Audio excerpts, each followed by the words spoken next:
Fact number 1, animation की दुनिया अब काफी ज्यादा आगे चल चुकी है। अब सॉफ्टवेयर आ चुके हैं पर अभी भी स्टॉप मोशन का तरीका यूज होता है। शॉन एंड द शीप एक मशहूर कार्टून जो अभी तक चलता आ रहा है, वो स्टॉप मोशन से बना है और उसमें कुछ हल्का सा रियल भी लगता है, इसलिए स्टॉप मोशन मुझे बेस्ट लगता है। स्टॉप मोशन की एक फिल्म थी शॉन एंड द शीप, वो स्टॉप मोशन थी। आप जानते हैं 15 सेकंड की वीडियो को बनाने में भी कितने सारे ईमेल लगते हैं, पर शॉन एंड द शीप की और 2015 की फिल्म को बनाने पता है कितना टाइम लगा था? पूरे के पूरे 6 साल। सोचिए, कोई फिल्म बनाने जा रहा है और उसको 6 साल लगते हैं। 90s का ज़माना, ब्लैक एंड वाइट कार्टून्स का जो राजा था वो था मिकी माउस, और वो अभी भी है। अभी वो क्लब हाउस मिकी माउस के नाम से आता है। बट क्या आपको पता है, कुछ थ्योरी में माना जाता है कि मिकी माउस सिर्फ इमेजिनेटर था। वो हर चीज़ इमेजिन करता था।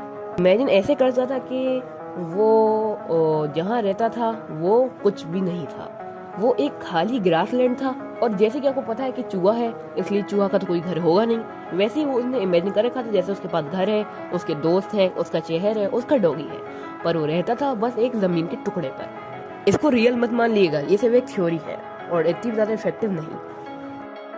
आप सबने डोरेमोन तो देखा ही होगा, आप सबकी जान होगी डोरेमोन बचपन में। डोरेमोन के क्रिएटर से फुजिको एफ फुजियो, बट अब वो इस दुनिया में नहीं है। उनको लीवर डिजीज हो गई थी, जिसकी वजह से उनकी डेथ बहुत पहले ही हो चुकी थी। बट आपको मैं नोबिता का एक सीरियल बताने वाला हूँ। जब नोबिता और डोरेमोन का कार्टून शुरू हुआ था तो उस टाइम एनिमेशन की क्वालिटी बिल्कुल लो थी, और उस टाइम एक नोबिता का एंड एपिसोड भी रिलीज हो गया था, और वो एपिसोड ऑफिशियल होने वाला था। उसमें ये था कि जो नोबिता था उसको मेंटल डिसऑर्डर था, सॉरी बीमारी थी मेंटल की, और वो इतना ज़्यादा बीमार रहता था कि वो बेड में पड़ा रहता था। उसके दोस्तों ने उसको एक डॉल गिफ्ट करी थी जो हल्की बहुत डोरेमोन से मिलती रहती थी, और जब उसको पता चला कि डोरेमोन नहीं है, उसकी सिर्फ इमेजिनेशन है, और उसको लगता था कि वो ठीक हो गया, पर वो ठीक नहीं हुआ, तो उसने डिप्रेस होकर खुद को गोली मार ली। बट डोरेमोन के फ्रेंड्स उस टाइम इस एपिसोड को नहीं चाहते थे। उस टाइम डोरेमोन की कोई एनिमेशन भी नहीं बनी थी, उस टाइम वो कॉमिक्स में आया करता था, और लोगों ने दंगा कर दिया, बहुत चीगम चिल्ली हुई, तब जाकर उस एपिसोड को नॉन ऑफिशियल कर दिया गया।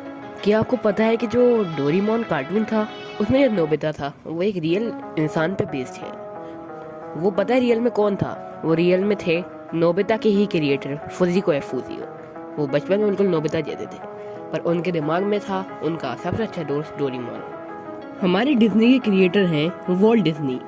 वॉल्ट डिज्नी ने मिकी माउस बनाया था, पर मिकी माउस से पहले भी उन्होंने एक कार्टून बनाया था जिसका नाम था ऑसवाल्ड द लकी रैबिट, जो मिकी माउस जैसा ही दिखता था, पर था वो रैबिट। बाद में उन्होंने इस रैबिट में चेंज कर चूहा बना दिया उसको। बट वॉल्ट डिज्नी भी अब इस दुनिया में नहीं रहे, उनकी लंग डिजीज से डेथ हो गई बिकॉज वो हैवी स्मोकर थे।